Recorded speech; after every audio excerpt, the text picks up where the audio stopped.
Grief அப்படின்னா சோகம் அல்ல, அது அதை விட அதிகம், துயரம், துக்கம். சோகம் கொஞ்சம் மேலோட்டமா எனக்கு தோணும், துக்கம் துயரம் போது இன்னும் ஆழ பாய்ந்த மாதிரி இருக்கும்.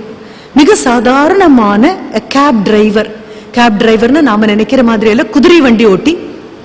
அந்த குதிரை வண்டி ஓட்டி உங்களுக்கு தெரியும் ரஷ்யாவுடைய பனிக்காலம் எப்படி இருக்கும் தெரியும்.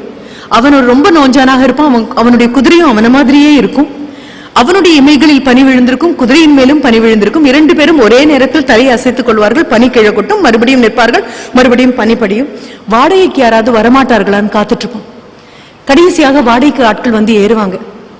யார் அப்படின்னா இளமை என்னும் போதை இருக்கக்கூடிய மாணவர்கள் வந்து ஏறுவாங்க, இளைஞர்கள் வந்து ஏறுவாங்க.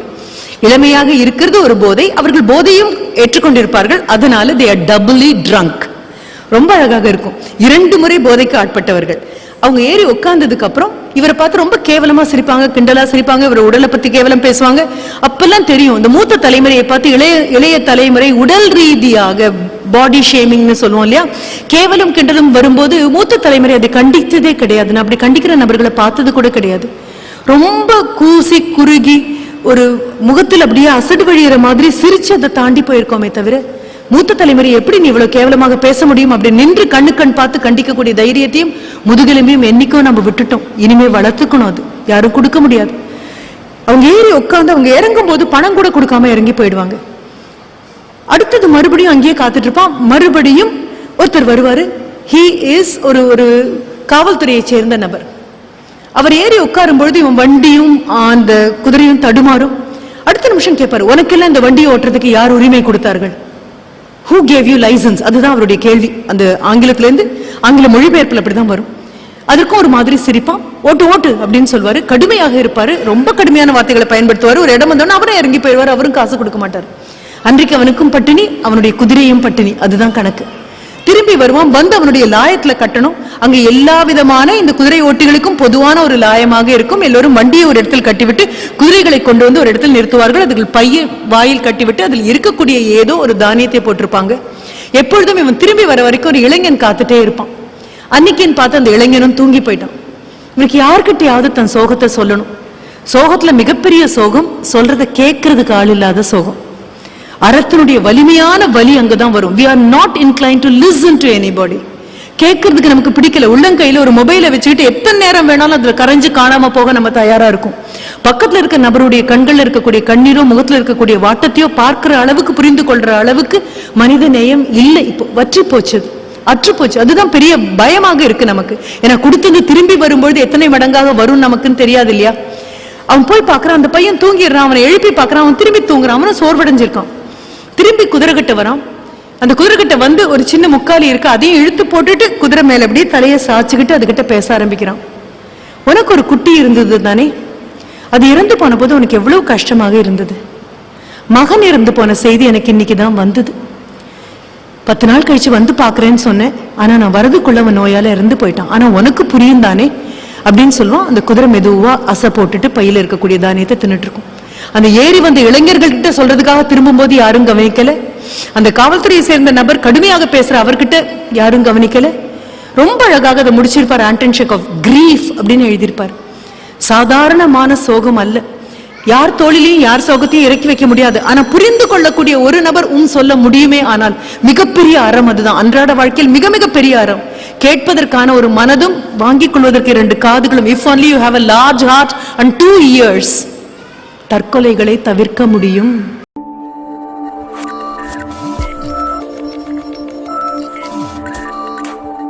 என்ன பண்ணணும்? அல்லவை தேயணும். அதுவும் உடனடியாக எல்லாம் போகாது. கையில் ஒரு மந்திரக்கோள் கிடையாது. தேயும். எது மாதிரி? நிலவு மாதிரி. கொஞ்சம் கொஞ்சமா கொஞ்சம் கொஞ்சமா குறைஞ்சு குறைஞ்சு குறைஞ்சு முற்றிலுமாக வானத்தில் இல்லாமதை போல அதே மாதிரி தேய்ந்து தேய்ந்து அல்லவை தேய. என்ன வார்த்தை பிரயோகம்? அல்லவை தேய அறம் பெருகும். வள்ளுவனுக்கு உரையாசிரியர் தேவையில்லை. பதம் பிரித்து படிக்கக்கூடிய பக்குவமும் வள்ளுவன் வேண்டும் என்ற ஆசையும் இருந்தாலே போதும். 2024 இருக்கக்கூடிய மொழியில் அவன் பயன்படுத்திய வார்த்தைகள் அத்தனையும் உட்கார்ந்துருக்கு. அதுவும் தீயவைன்னு சொல்ல கூட அவனுக்கு மனதுல வரல. ஆனா கண்டிப்பா சொல்லுவான், தீயவை தீய பயத்தலால் தீயவை தீயினும் அஞ்சப்படும் எல்லாம் சொல்ற நபர் தான். ஆனா நம்ம கிட்ட வரும்போது சொல்றாரு, அல்லவை தேய அறம் பெருகும். என்ன பண்ணணும் பண்ணாங்க? நல்லவை நாடி இனிய சொல்லின். சொல்ற வார்த்தைகள்ல, உங்க வாயிலிருந்து வரக்கூடிய வார்த்தைகள்ல நல்லதை மட்டுமே சொல்லக்கூடிய பக்குவம் உங்களுக்கு வருமே ஆனால் தன்னை போல அறம் வளரும். பெய்த மழையில் நீங்கள் விதைக்காமலேயே திரும்பும் பக்கமெல்லாம் செடிகள் முளைத்து வருவதை போல மனதிற்குள் மிக அழகாக அறம் வளரும். ஆனா கண்டிஷன்ஸ் அப்ளை. என்ன கண்டிஷன் அப்ளை? அல்லவை தேய அறம் பெருகும், நல்லவை நாடி இனிய சொல்லின். பல நேரங்கள்ல எங்க வீட்டுல தொலைக்காட்சி பெட்டியில ஏதாவது பார்த்துட்டு இருப்பாங்க, பாஞ்சு பாஞ்சு ஒருத்தர் கடுமையான வார்த்தை, மிக அந்த உடல் மொழியே ரொம்ப கடுமையாக இருக்கும். அது அனுப்பக்கூடிய எதிர்மறையான அந்த அலைகள் எனக்கு ரொம்ப அச்சமாக இருக்கும். I may consider myself to be a highly sensitive person, super sensitive. நீங்க என்ன சொன்னாலும் சரி, அதை கடந்து போகும்போது உடம்பு ஒரு தடவை நடுங்கும். நான் ஒரு தடவை அவர்கிட்ட பக்கத்துல வந்து சொல்றேன், இவங்களெல்லாம் வீட்டுல விடாதீங்கப்பா அப்படின்னு சொல்லிட்டு போவேன் நான். ஏன்னா டிவியில தானே இருக்காங்க, டிவியில இருந்தாலும் டிவி வீட்டுக்குள்ள இருக்குப்பா, இவங்களெல்லாம் வீட்டுக்குள்ள விடாதீங்கப்பா அப்படின்னு சொல்லிட்டு போவேன். அவர் எந்த அளவு புரிஞ்சுக்கிறாருன்னு தெரியல, ஆனாலும் அதை மறக்காம சொல்வேன் நான். அந்த மாதிரி எண்ணாலைகள் வந்துட போதே அப்படிங்கிறதுனால வள்ளுவன் சொல்றான், அன்றாட வாழ்க்கையில் நீங்கள் அறத்தை கடைபிடிக்க வேண்டும் அப்படின்னா மிக முக்கியமான ஒன்று, அல்லவை தேய அறம் பெருகணும்னா நல்லவை நாடி இனிய சொல்லின். பி எ கான்ஷியஸ் ஸ்பீக்கர். பேசக்கூடிய வார்த்தைகள் உள்ளத்திலிருந்து வரட்டும் அப்படின்னு அவன் சொல்றான். அப்படின்னா அது மிகப்பெரிய விஷயமாக இருக்கும். சரி, அது அவ்வளவு சுலபமா மேடம், அப்படி கொண்டு போய் கொடுத்துட முடியுமா குழந்தைகளுக்கு அப்படின்னா கொடுக்க முடியும். ஆனா பழக வேண்டியது நாம தான்.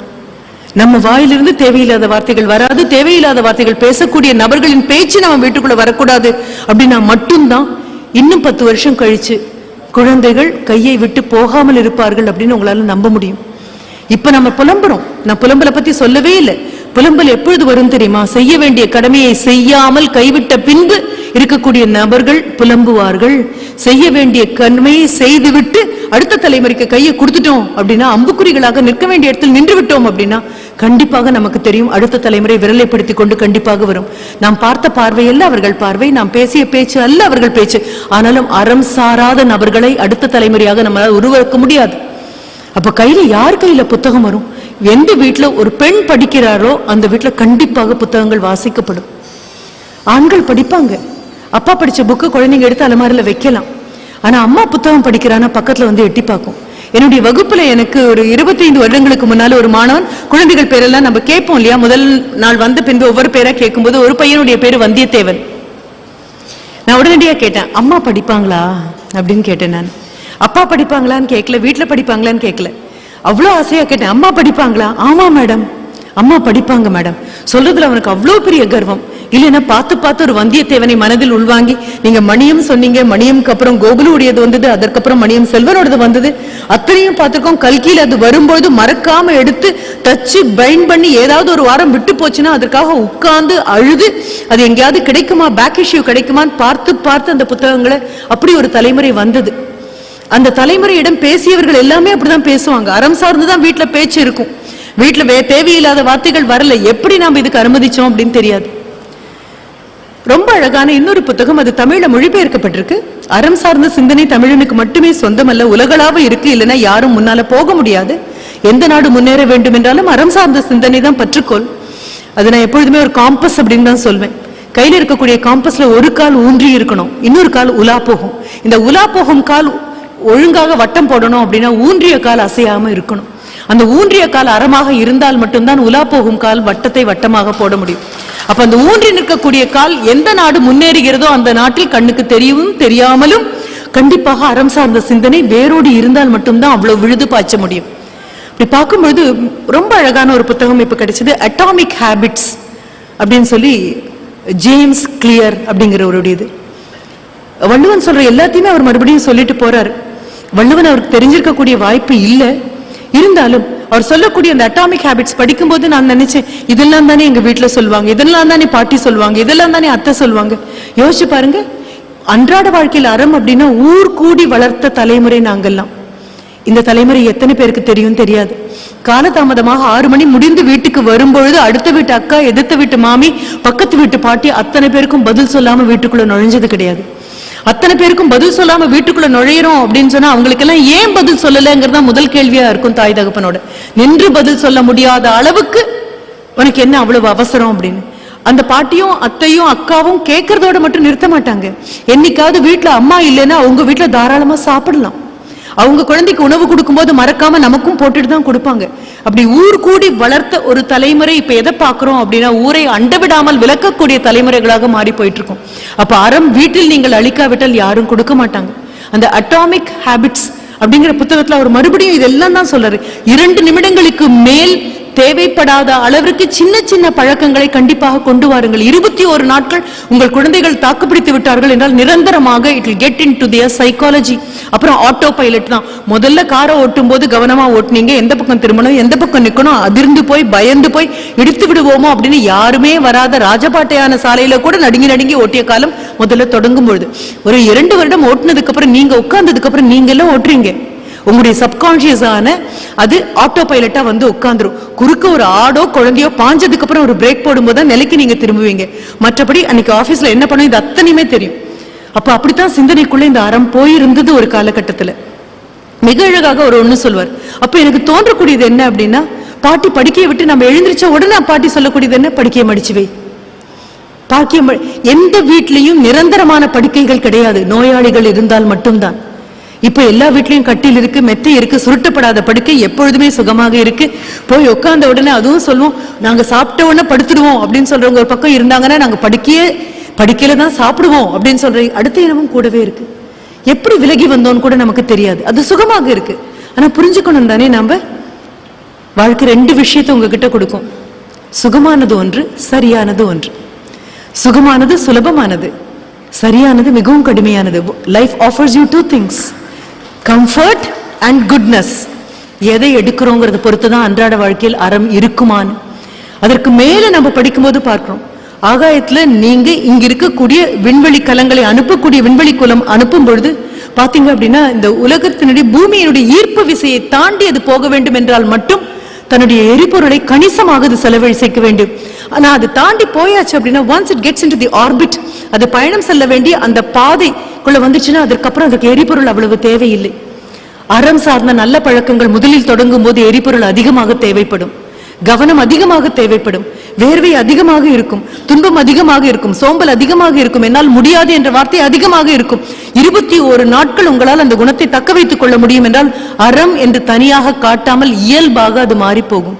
அப்ப சிந்தனையில் இருக்கிறதெல்லாம் வார்த்தைக்கு வரும், வார்த்தையில இருக்கிறது எல்லாம் செயலாக மாறும், செயல் எல்லாம் பழக்கமாக மாறும், பழக்கம் உங்களது பண்பாக மாறி போகும். அப்ப it's a very long journey.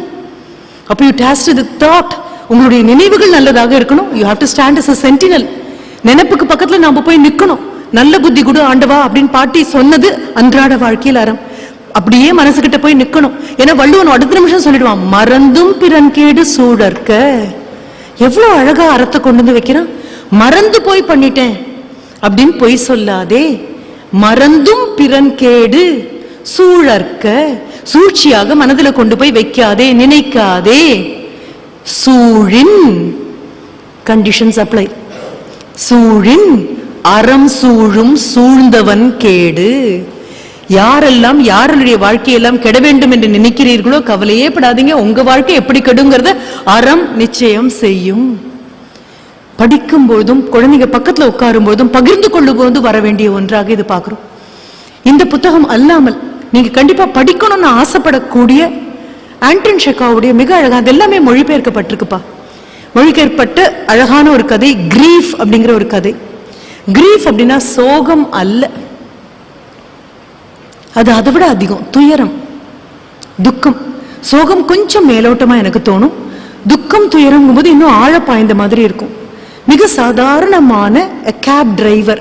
Gap டிரைவர்னு நாம நினைக்கிற மாதிரி இல்ல, குதிரை வண்டி ஓட்டி. அந்த குதிரை வண்டி ஓட்டி உங்களுக்கு தெரியும் ரஷ்யாவுடைய பனிக்காலம் எப்படி இருக்கும் தெரியும். அவன் ஒரு ரொம்ப நோஞ்சானாக இருப்பான், அவனுடைய குதிரையும் அவன மாதிரியே இருக்கும். அவனுடைய இமைகளில் பனி விழுந்திருக்கும், குதிரையின் மேலும் பனி விழுந்திருக்கும். 2 பேரும் ஒரே நேரத்தில் தலை அசைத்துக் கொள்வார்கள். பனி கீழே கொட்டும், மறுபடியும் நிற்பார்கள், மறுபடியும் பனிப்படியும். வாடகைக்கு யாராவது வரமாட்டார்களான்னு காத்துட்டு இருப்போம். கடைசியாக வாடகைக்கு ஆட்கள் வந்து ஏறுவாங்க. யார் அப்படின்னா இளமை என்னும் போதை இருக்கக்கூடிய மாணவர்கள் வந்து ஏறுவாங்க, இளைஞர்கள் வந்து ஏறுவாங்க. இளமையாக இருக்கிறது ஒரு போதை, அவர்கள் போதையும் ஏற்றுக்கொண்டிருப்பார்கள். அதனால they are doubly drunk. ரொம்ப அழகாக இருக்கும். 2 முறை போதைக்கு ஆட்பட்டவர்கள். அவங்க ஏறி உட்கார்ந்ததுக்கு அப்புறம் இவரை பார்த்து ரொம்ப கேவலமா சிரிப்பாங்க, கிண்டலா சிரிப்பாங்க, இவர உடலை பத்தி கேவலம் பேசுவாங்க. அப்பெல்லாம் தெரியும் இந்த மூத்த தலைமுறையை பார்த்து இளைய தலைமுறை உடல் ரீதியாக பாடி ஷேமிங்னு சொல்லுவோம் இல்லையா, கேவலம் கிண்டலும் வரும்போது மூத்த தலைமுறை அதை கண்டித்ததே கிடையாது. நான் அப்படி கண்டிக்கிற நபர்களை பார்த்தது கூட கிடையாது. ரொம்ப கூசி குறுகி ஒரு முகத்தில் அப்படியே அசடு வழியிற மாதிரி சிரிச்சு அதை தாண்டி போயிருக்கோமே தவிர, மூத்த தலைமுறை எப்படி நீ இவ்வளவு கேவலமாக பேச முடியும் அப்படி நின்று கண்ணு கண் பார்த்து கண்டிக்கக்கூடிய தைரியத்தையும் முதுகெலும்பையும் என்னைக்கும் நம்ம விட்டுட்டோம். இனிமே வளர்த்துக்கணும், அது யாரும் கொடுக்க முடியாது. அவங்க ஏறி உட்காந்து அவங்க இறங்கும் போது பணம் கூட கொடுக்காம இறங்கி போயிடுவாங்க. அடுத்தது மறுபடியும் அங்கேயே காத்துட்டு இருப்பான். மறுபடியும் ஒருத்தர் வருவாரு. ஹி இஸ் ஒரு காவல்துறையை சேர்ந்த நபர்.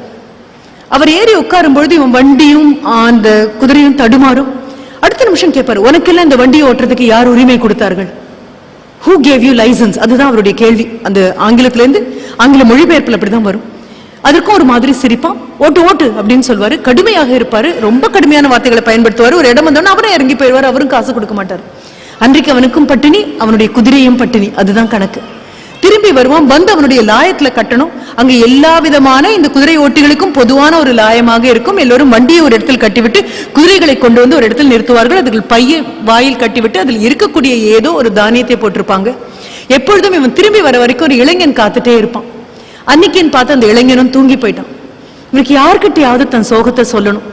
சோகத்துல மிகப்பெரிய சோகம் சொல்றத கேட்கறதுக்கு ஆள் இல்லாத சோகம். அறத்தினுடைய வலிமையான வலி அங்கதான் வரும். We are not inclined to listen to anybody. கேட்கறதுக்கு நமக்கு பிடிக்கல. உள்ளங்கையில ஒரு மொபைலை வச்சுக்கிட்டு எத்தனை நேரம் வேணாலும் அதுல கரைஞ்சு காணாம போக நம்ம தயாரா இருக்கும். பக்கத்துல இருக்க நபருடைய கண்கள்ல இருக்கக்கூடிய கண்ணீரோ முகத்துல இருக்கக்கூடிய வாட்டத்தையோ பார்க்கிற அளவுக்கு புரிந்து கொள்ற அளவுக்கு மனித நேயம் இல்லை. இப்போ வற்றி போச்சு, அற்று போச்சு. அதுதான் பெரிய பயமாக இருக்கு நமக்கு. ஏன்னா கொடுத்தது திரும்பி வரும்பொழுது எத்தனை மடங்காக வரும் நமக்குன்னு தெரியாது இல்லையா. அவன் போய் பாக்குறான், அந்த பையன் தூங்கிடுறான். அவனை எழுப்பி பாக்குறான், அவன் திரும்பி தூங்குறான். அவனை சோர்வடைஞ்சிருக்கான். திரும்பி குதிரைகிட்ட வரான்.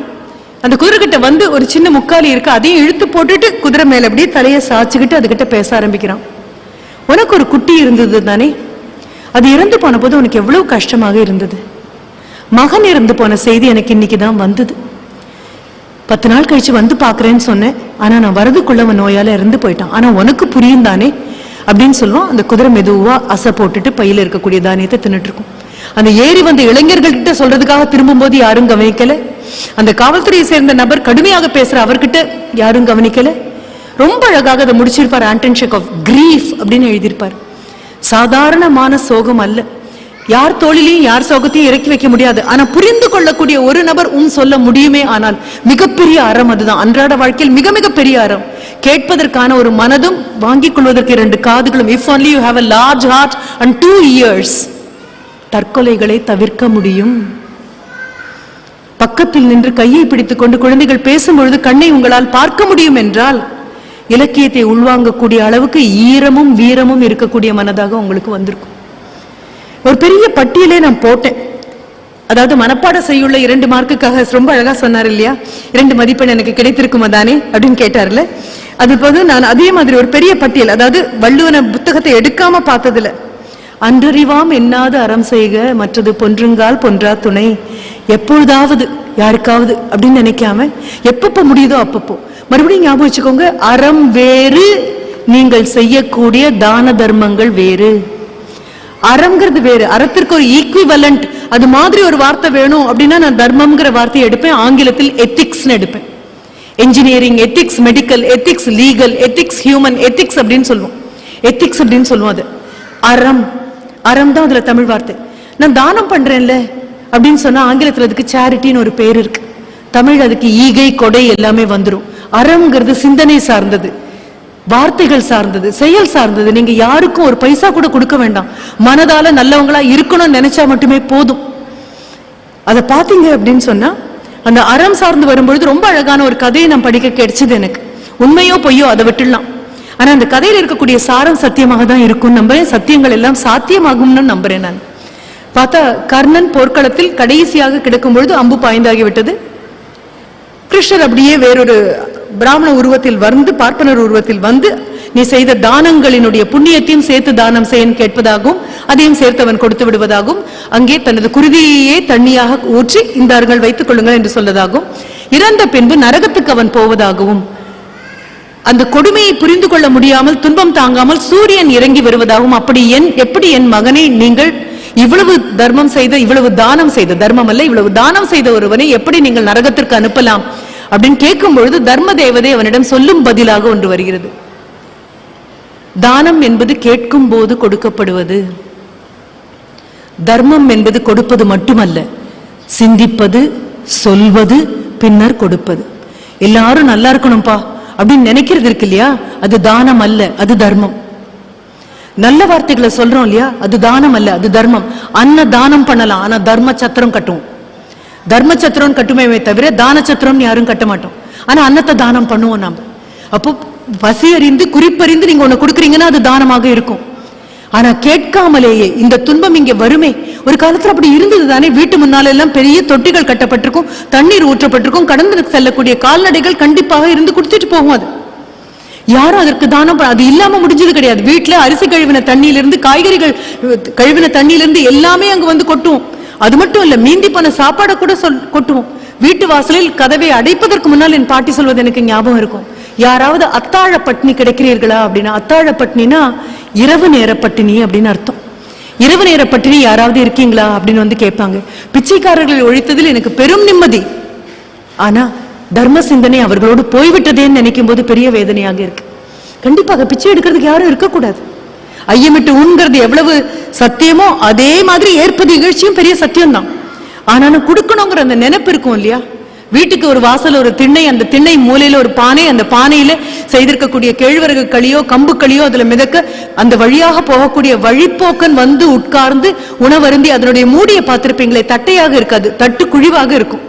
எடுத்து போட்டு சாப்பிடுற அளவுக்கு அதுல இருக்கும். திண்ணையில் உறங்கி விட்டு போவோம். திண்ணைகள் எல்லாம் அடைத்து அதையும் வாடகைக்கு விட்டாகி விட்டது.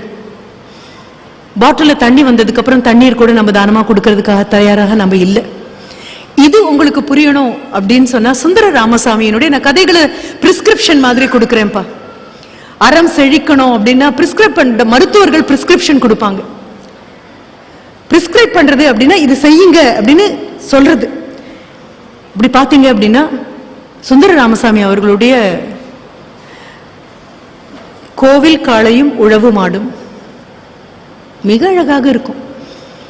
ரொம்ப வயதான ஒரு நபர் வருவாரு.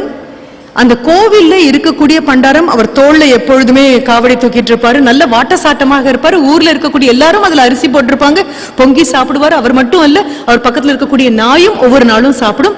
இந்த முதியவர் வந்ததுக்கு அப்புறம் அன்னைக்கு அந்த நாய்க்கு சாப்பாடு கிடைக்காது. ஏன்னா அதை இவர் வாங்கி சாப்பிட்டுருவாரு. இந்த நபர் அந்த கோவில் காளையாக திரிந்து கொண்டிருக்கக்கூடிய அந்த அர்ச்சகர் அவர் கேட்பார், எங்கிருந்து வந்து என்ன ஏதுன்னு. பனை ஏறுவதுதான் என்னுடைய வழி. என் மனைவி இறந்து பின்பதற்கு குழந்தைகளுக்கும் என்ன தேவையில்லை. ஆனா உடம்பு உறுதி வாய்ந்த உடம்பு, சோம்பேறியா என்னால இருக்க முடியாது, ஏதாவது செய்தாக வேண்டும். அடுத்த நாள் காலையில கிளம்பி போயிடுவார் அந்த முதியவர். இரவு மட்டும்தான் இவர்கிட்ட சாப்பாடு வாங்குவார். கிளம்பி போவாரு. ஒவ்வொரு நாள் கழிச்சு திரும்பி வரும்போதும் கையில இருக்கக்கூடிய அந்த மண்வெட்டி அதுல கொஞ்சம் ஈரமா இருக்கும், செம்மண் படர்ந்து இருக்கும். எங்க போயிட்டு வரீங்க அப்படின்னா, இந்த பக்கத்துல எங்கேயுமே கிணறே இல்ல, கிணறு ஒண்ணு வெட்டலான் இருக்கேன். ஒத்த மனிதரை கிணறு வெட்டுவீங்களா என்ன? முயற்சி பண்ணி பார்க்கலாம். 1 மாசம் 2 மாசம் 3 மாசம் ஆகும். பார்த்தா கிணறு வெட்டியிருப்பாரு அந்த மனுஷன். இவர் நம்ப கூட மாட்டாரு. ஒரு 4-5 மாதங்கள் ஆனதுக்கு அப்புறம் இந்த நாய் குட்டி போடுற அளவுக்கு சனியா வேற இருக்கும். அப்புறம் வந்த போது கடும் காய்ச்சலோடு அந்த நபர் வந்து படுப்பாரு. படுக்கும்போது இவர்கிட்ட ஒரே ஒரு வார்த்தை கேட்பாரு, எனக்காக ஒரு உதவி பண்றியா? என்ன உதவி வேணும் சொல்லு அப்படிங்கும்போது, அங்க நான் ஒரு கிணறு தோண்டிருக்கேன், சொம்புல கொஞ்சம் போய் தண்ணி மட்டும் கொஞ்சம் கொடுக்குறியா? நல்ல தண்ணியாக இருந்தா தானே பயன்படும் எல்லாருக்கும். கொண்டு வந்து அந்த தண்ணியை கொடுப்பாங்க. அது கொண்டு வரதுக்கு அங்க போகும்போதுதான் பாப்பாரு எத்தனை பிரம்மாண்டமான ஒரு கிணறு கட்டப்பட்டிருக்கு. அந்த பக்கம் கட்டிட தொழில இருக்கிறவங்க எல்லாம் சொல்லுவாங்க, இளம் வயசு பையன் கூட பண்ண மாட்டான்ப்பா, ஒத்த நபரா அந்த கிழவர் என்ன வேலை பண்ணிருக்காரு அப்படின்னு. ஆச்சரியமா இருக்கும், மதிப்பும் வரும். வந்து அந்த தண்ணியை கொண்டு வந்து கொடுக்கும்போது சொல்றாரு, எனக்கு இன்னொரு உதவி கூட வேணும். என்ன உதவி வேணும் அப்படின்னா, இந்த வழியாக போன செல்வந்தர்கள் மாட்டு வண்டியில போகும்போது குழந்தைக்கு தாகம் எடுத்தது, இந்த தண்ணீர் வேணும்னு வந்து கிணறு பார்த்தோன்னு நன்றி சொன்னாங்க. அந்த செல்வந்தர் என்கிட்ட ஒரு வார்த்தை கொடுத்தாரு, கிணறு வெட்டி முடியுங்க, சுற்றுச்சுவர் கட்டித்தரேன் அப்படின்னு. பெரிய பெரிய அபாயங்கள்ல மிக முக்கியமாக சங்க இலக்கியம் சொல்லக்கூடியது வெட்டப்பட்ட கிணறுக்கு சுற்றுச்சுவர் கட்டாமல் விடுவது. இப்ப நம்ம எத்தனையோ குழந்தைங்களை மறுபடியும் டவுன் த ட்ரெயின் அப்படின்னு நம்ம சொல்றோம். எங்கேயோ குழந்தைகள் அந்த ஆழ்துளை கிணறுக்குள்ள போயிடுறாங்க அப்படின்னு சொல்றோம். இப்படி ஒரு அபாயம் வரும்னு தெரிஞ்சு சங்க இலக்கியம் சொன்னது சுற்றுச்சுவர் கட்டுவது கிணறுக்கு பெரிய ஒரு அறம் அப்படின்னு சொல்வாரு. செல்வந்தர்கள் அப்படியெல்லாம் வாக்குறுதி கொடுப்பாங்க, மறந்து போயிடுவாங்க. தயவு செஞ்சு தொடர்ந்து போய் அவர்கிட்ட மறுபடியும் அதை வலியுறுத்தணும், மறுபடியும் சுற்றுச்சுவர் கட்டணும். சுந்தர ராமசாமி ரொம்ப அழகா அந்த கதையை முடிப்பாரு. அன்று இரவு அந்த நாய்க்கு உணவு கிடைத்தது அப்படின்னு. ஏன்னா அந்த வயோதிகமான அந்த பெரியவர் அன்று இறந்து போயிருப்பார். மிக அழகாக அறம். அவாவினை ஆற்ற அறுப்பின் தவாவினை தான் வேண்டு மாற்றான் வரும் முயூவ விளக்க உரை. ஒருவன் ஆசையை முழுதும் ஒழித்தால் அவன் கெடாமல் வாழ்வதற்கு உரிய நல்ல செயல் அவன் விரும்புமாறு வாய்க்கும். சாலமன் பாப்பையா விளக்க உரை. ஆசையை முழுவதுமாக அறுத்து ஒழித்து விட்டால் தான் விரும்பும் வண்ணமே அழியாமல் வாழ்வதற்கான செயல் உண்டாகும். கலைஞர் விளக்க உரை. கெடாமல் வாழ்வதற்குரிய நிலை ஒருவன் விரும்புமாறு வாய்ப்பதற்கு அவன் பேராசை குணத்தை முற்றிலும் ஒழித்தவனாக இருக்க வேண்டும். அவாவினை ஆற்ற அறுப்பின் தவாவினை தான் வேண்டு மாற்றான் வரும் முயூவ விளக்க உரை. ஒருவன் ஆசையை முழுதும் ஒழித்தால் அவன் கெடாமல் வாழ்வதற்கு உரிய நல்ல செயல் அவன் விரும்புமாறு வாய்க்கும். சாலமன் பாப்பையா விளக்க உரை. ஆசையை முழுவதுமாக அறுத்து ஒழித்து விட்டால் தான் விரும்பும் வண்ணமே அழியாமல் வாழ்வதற்கான செயல் உண்டாகும். கலைஞர் விளக்க உரை. கெடாமல் வாழ்வதற்குரிய நிலை ஒருவன் விரும்புமாறு வாய்ப்பதற்கு அவன் பேராசை குணத்தை முற்றிலும் ஒழித்தவனாக இருக்க வேண்டும். அவாவினை ஆற்ற அறுப்பின் தவாவினை தான் வேண்டு மாற்றான் வரும் முயூவ விளக்க உரை. ஒருவன் ஆசையை முழுதும் ஒழித்தால் அவன் கெடாமல் வாழ்வதற்கு உரிய நல்ல செயல் அவன் விரும்புமாறு வாய்க்கும்.